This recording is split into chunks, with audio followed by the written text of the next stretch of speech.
Chapter 5 Play Pinnacle with a Horse. I had weird dreams full of barnyard animals.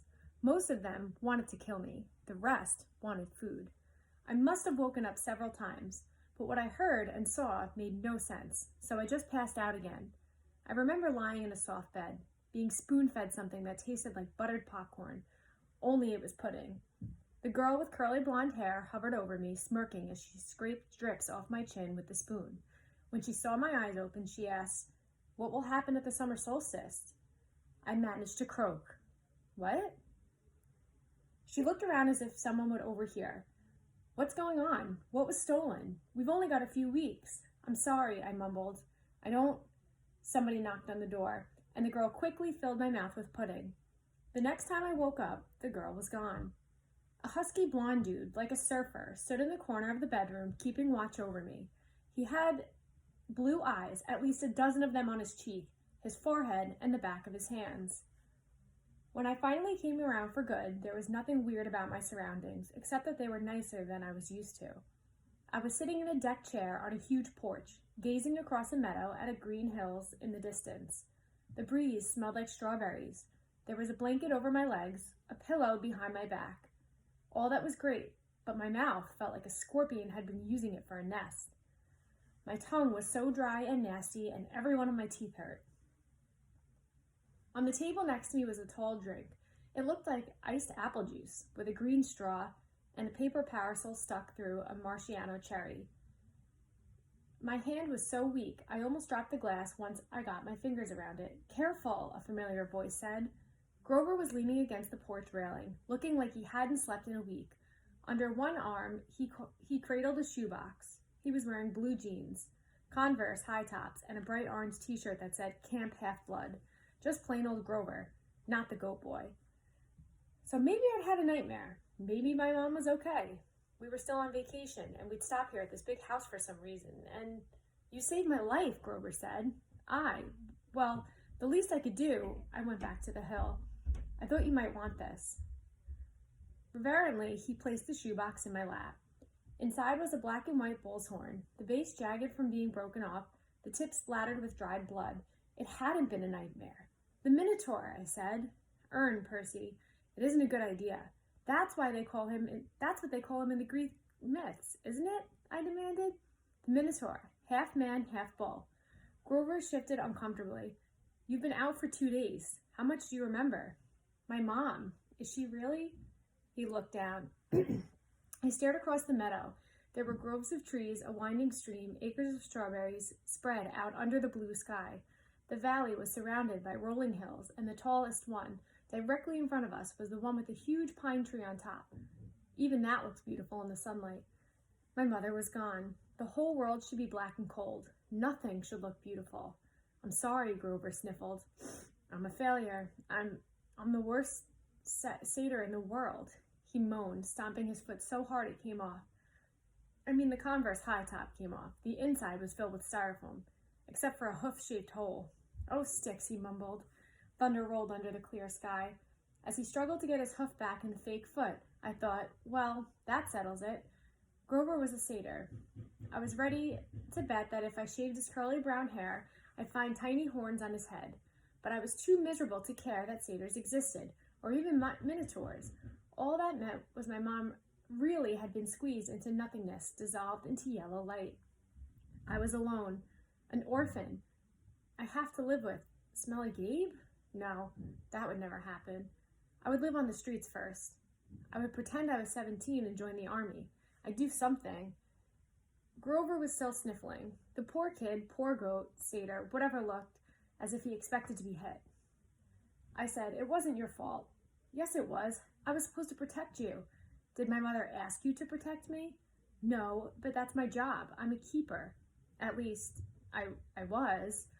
"But why?" I suddenly felt dizzy, my vision swimming. "Don't strain yourself," Grover said. "Here." He helped me hold my glass and put the straw to my lips. I recoiled at the taste because I was expecting apple juice. It wasn't that at all. It was a chocolate chip cookie, liquid cookie. Not just any cookies, my mom's homemade blue chocolate chip cookies, buttery and hot, with the chips still melting. Drinking it, my whole body felt warm and good, full of energy. My grief didn't go away, but I felt as if my mom had just brushed her hair against my cheek, given me a cookie the way she used to when I was small, and told me everything was going to be okay. Before I knew it, I drained the glass. I stared into it. Sure, I just had a warm drink, but the ice cubes haven't even melted. Was it good? Grover asked. I nodded. What did it taste like? He sounded so wistful. I felt guilty. Sorry, I said. I should have let you taste. His eyes got wide. No, that's not what I meant. I just wondered. Chocolate chip cookies, I said. My mom's homemade. He sighed. And how do you feel? Like I could throw Nancy Bobofit 100 yards. That's good, he said. That's good. I don't think you can risk drinking any more of that stuff. What do you mean? He took the empty glass from me gingerly as if it were dynamite and set it back on the table. Come on, Sharon, and Mr. D are waiting. The porch wrapped all the way around the farmhouse. My legs felt wobbly, trying to walk that far. Grover offered to carry the Minotaur horn, but I held on to it. I'd paid for that souvenir the hard way. I wasn't going to let it go. As we came around the opposite end of the house, I caught my breath.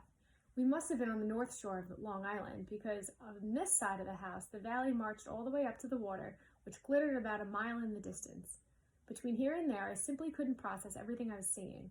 The landscape was dotted with buildings that looked like ancient Greek architecture, an open-air pavilion, an amphitheater, a circular arena, except that they all looked brand new, their white marble columns sparkling in the sun. In a nearby sandy pit, a dozen high school-age kids and satyrs played volleyball. Canoes glided across a small lake. Kids in bright orange t-shirts like Grover's were chasing each other around in a cluster of cabins nestled in the woods. Some shot targets at an archery range. Others rode horses down a wooded trail. And unless I was hallucinating, some of their horses had wings. Down at the end of the porch, two men sat across from each other at a card table. The blonde-haired girl who'd spoon-fed me the popcorn-flavored pudding was leaning on the porch rail next to him. The man facing me was small, but porky. He had a red nose, big watery eyes, and curly hair. So black it was almost purple. He looked like those paintings of baby angels. What do you call them? Hubbubs? No, cherubs. That's it. He looked like a cherub who turned middle-age in a trailer park. He wore a tiger-patterned Hawaiian shirt, and he would have fit right in at one of Gabe's poker parties. Except I got the feeling this guy could have outgambled even my stepfather. That's Mr. D, Grover murmured to me. He's the camp director. Be polite. The girl, that's Annabeth. Chase. She's just a camper, but she's been here longer than just about anybody, and you already know Sharon. He pointed at the guy whose back was to me. First, I realized he was sitting in the wheelchair.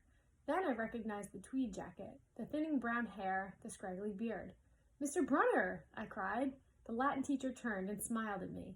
His eyes had the mischievous glint they sometimes got in class when he pulled a pop quiz and made the multiple choice answers B. Ah, good, Percy, he said. Now we have 4-4 Pinnacle. He offered me a chair to the right of Mr. D, who looked at me with bloodshot eyes and heaved a great sigh. Oh, I suppose I must say, welcome to Camp Half-Blood. There. Now, don't expect me to be glad to see you. Thanks. I scooted a little farther away from him, because if there was one thing I'd learned from living with Gabe, it was how to tell when an adult has been hitting the happy juice. If Mr. D was a stranger to alcohol, I was a satyr. Annabeth? Mr. Brunner called to the blonde girl. She came forward and Mr. Brunner introduced us. This young lady nursed you back to health, Percy. Annabeth, my dear, why don't you go check on Percy's bunk? We'll be putting him in cabin 11 for now. Annabeth said, Sure, Sharon. She was probably my age, maybe a couple inches taller, and a whole lot more athletic looking. With her deep tan and her curly blonde hair, she was almost exactly what I thought a stereotypical California girl would look like, except her eyes ruined the image. They were startling gray, like storm clouds. Pretty, but intimidating too, as if she were analyzing the best way to take me down in a fight. She glanced at the Minotaur horn in my hands, then back at me. I imagined she was going to say, You killed a Minotaur, or, Wow, you're so awesome, or something like that. Instead, she said, You drool when you sleep. Then she sprinted off down the lawn, her blonde hair flying behind her. So I said, anxious to change the subject, You, work here, Mr. Brunner? Not Mr. Brunner, the ex-Mr. Brunner said. I'm afraid that was a pseudonym. You may call me Sharon. Okay, totally confused. I looked at the director and Mr. D. Does that stand for something? Mr. D stopped shuffling the cards. He looked at me like I just belched loudly. Young man, names are powerful things. You don't just go around using them for no reason. Oh, right. Sorry. I must say, Percy, Sharon Brunner broke in. I'm glad to see you alive. It's been a long time since I've made a house call to a potential camper. I'd hate to think I've wasted my time. House call? My year at Yancey Academy to instruct you. We have satyrs at most school, of course, keeping a lookout. But Grover alerted me as soon as he met you. He sensed you were something special. So I decided to come upstate.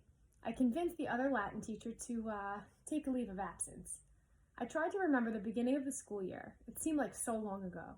But I did have a fuzzy memory of there being another Latin teacher my first week at Yancey.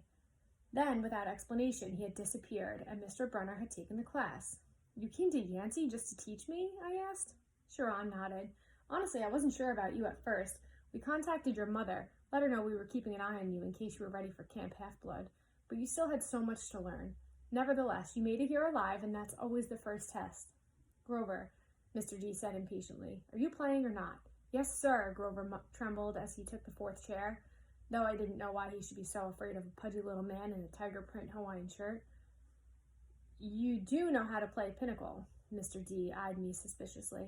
I'm afraid not, I said. I'm afraid not, sir, he said.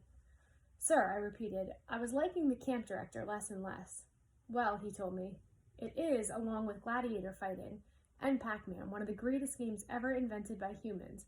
I would expect all civilized young men to know the rules. I'm sure the boy can learn, Sharon said. Please, I said, what is this place? What am I doing here? Mr. Brunn, Sharon, why would you go to Yancey Academy just to teach me? Mr. D snorted. I asked the same question. The camp director dealt the cards. Grover flinched every time one landed in his pile. Sharon smiled at me sympathetically, the way he used to in Latin class, as if to let me know that no matter what my average was, I was a star student. He expected me to have the right answer.